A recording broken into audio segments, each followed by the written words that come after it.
No capítulo 15, ele também fala, né, irmão, sobre vários temas importantes. Fala também sobre aquela questão de ter cuidado com os fracos na fé. É uma continuação. E fala sobre uma coisa muito importante. Fala no sentido de... Vou usar para as minhas palavras. Paulo teve aquele cuidado de não evangelizar onde pessoas já levantaram o fundamento. É proibido pregar onde alguém já evangelizou? Não, não é isso.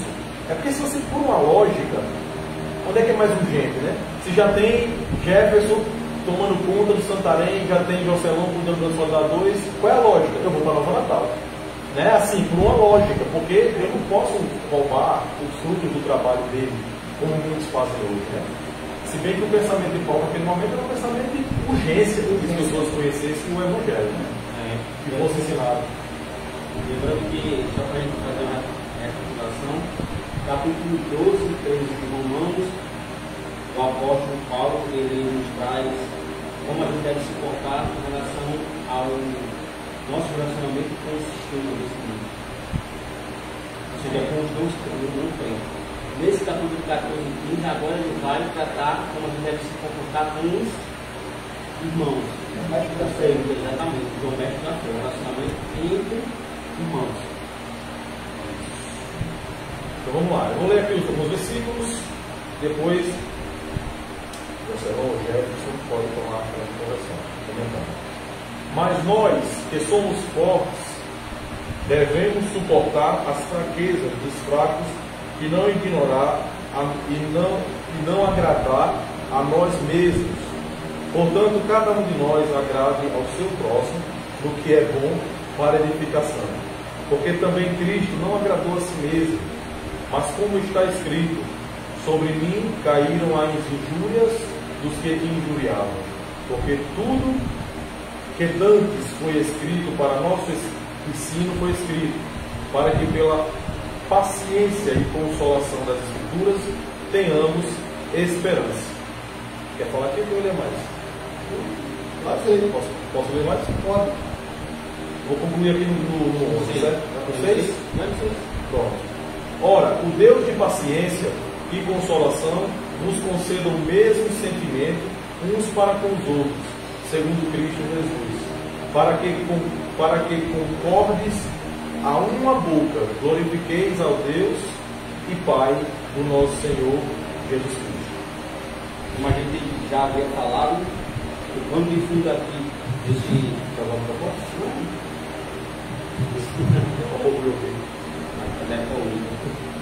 o pano de fundo aqui que o apóstolo Paulo está tratando aqui, que é a igreja de judeus e gentios.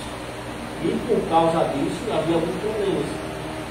Porque alguns queriam, por ter ser judeu, queriam guardar dias, não pode comer isso, não pode fazer aquilo, não pode. Isso estava causando problema na comunidade cristã. E aí o apóstolo Paulo começa a dar essas diretrizes, né, para que se tenha um bom convívio. Ele tratou semana passada muito bem sobre isso, da questão do fraco e do forte, né? Que é o crente maduro e o crente imaturo na sua fé. E a gente tratou que o mais importante nesse relacionamento, nessa comunhão, não é a minha liberdade cristã, mas o amor. Então, eu sendo cristão, se eu sou cristão forte, e até o sentido de maduro que o apóstolo Paulo está tendo a consciência de que isso não é pecado, mas se isso fere, machuca o meu irmão, eu tenho que deixar minha liberdade de lado e prezar pela comunhão, pelo amor entre o meu irmão. Por quê? Porque eu sou maduro na fé. Eu já estou num processo mais, posso dizer assim, mais adiante. É bem o que o pai faz, né? O pai abre mão da sua liberdade para cuidar do emocional e da educação dos seus filhos.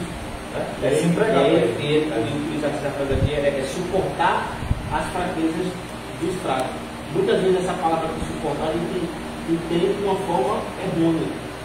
A gente acha que suportar é aturar. Tolerar o Tolerar Não é isso. Não é isso. Esse de suportar é ajudar, dar sustento, ajudar a carregar o fardo, a carga. Esse aqui é o sentido do suporte, do suportar. seja, você ajudar a pessoa a se manter firme. Por isso que o fraco, ele nessa relação, se precisa abrir mão, ele precisa abrir mão. Por quê? Porque ele está mais maduro. Então ele ajuda ao cristão fraco ou imaturo da sua fé, ele precisa dessas questões, e se agarra a essas questões, que não pode isso, que não pode aquilo, que tem que ser dessa forma, tem que ser dessa outra forma, para que ele possa caminhar juntamente. Para que aí sim possa ter comunhão. Porque o mais importante não é a minha liberdade, é a comunhão, é o amor. O amor, como eu falei, é o vínculo da perfeição. Então, sem esse amor, sem essa comunhão entre nós, não tem sentido. Não existe. Tem que ser uma só boca, né? Só de ser, né? Verdade. Ele fala, né? Ele dá tudo, eu vou fazer com Cristo. Cristo, ele não é negócio dele. Não será bem. Então a gente deve agradar o próximo para aquilo que é para a edificação do próximo. E a gente, como igreja, nesse ambiente hoje, a gente tem que ter dificuldade com relação a isso. Eu acho que muitas coisas invadiram a igreja, galera, e trouxe muito malefício. Né? Tem muitas coisas que a gente só pensa em si. Isso reflete até na nossa doutrina, no nosso cenário. A gente só pode ver, veja as músicas que são cantadas no nosso meio, são músicas egocêntricas, músicas revanchistas, ou seja, música que a gente só pensa na gente. Uma evangelho infantil. Isso você estava falando aí, que você estava meditando. Perceba que tudo que você está falando é o que caracteriza uma pessoa adulta. A pessoa adulta, o bebê, o que é que fala? Você tá igual uma mulher fala assim, o cara diz, eu quero meu direito disso, eu quero fazer isso a mulher. Você está pedindo o direito de ser um bebê. Aí o que acontece? O que é um bebê? Completamente passivo, completamente dependente da mãe. Então assim, o bebê, ele é isso. O que é que diferencia um bebê de um adulto? A sua capacidade de se desenvolver, ser independente e forte, mas também de tomar conta de alguma coisa. Então o adulto é isso. O adulto, perceba que todos nós aqui temos uma responsabilidade, principalmente quem tem família. Então o adulto ele não vive para ele tem que ter alguém que ele carrega, que ele tem que cuidar. Então é isso que faz um adulto. Então o crente maduro, ele precisa ter um zelo com aquele crente que ainda tem, isso é bíblico, o crente que ainda está no leite, né? Que ainda não está no evangelho ainda assim profundo, ainda está nos primeiros passos. A gente precisa ter esse cuidado. E antes de passar para o Salom, eu estava meditando também sobre essa questão de você não desprezar o conhecimento do outro, não que ele esteja certo, pode ser que ele esteja errado e você serve. Isso é até, Jefferson, uma metodologia pedagógica.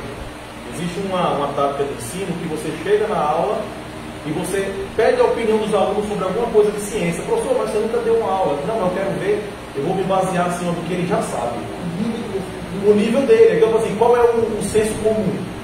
Porque aí o que acontece? Quando ele começa a pensar, refletir no que ele sabe, pode ser absurdo, pode ser que ele acredite que a Terra seja plana, mas é o conhecimento que ele tem. E o professor, que tem um conhecimento, que estudou muito aluno, vai modelando a informação correta em cima do que ele sabia. Aí para você ver que era mais ou menos isso que está falando aqui. Então o que é que acontece? Aqueles irmãos que ainda tinham conhecimento, né, ainda preso à lei, por exemplo, vamos dizer assim, eu não posso chegar ali chutando o pau da barraca e pisando, não. Eu tenho que ter cuidado, sem desprezar o que ele sabe, entendeu? Porque possa ser que algumas coisas que forem erradas, que vale a pena mudar, que nem tudo Deus faz questão que mude. Nem tudo Deus faz questão que mude. Mas tem coisas que precisa mudar, você vai mudar, como é que eu vou dizer? No amor. Isso que você acabou de falar. Abrir mão da sua verdade, eu gostei disso. Você abre mão da sua liberdade porque o amor está acima disso. Por amor àquela pessoa, para que ela cresça. Eu achei isso muito interessante. E o vínculo que aquela pessoa tiver com o professor, com você que já é maduro, é o que vai fazer ele aprender. Porque se ele não tiver vínculo com você, ele não aprende com você não.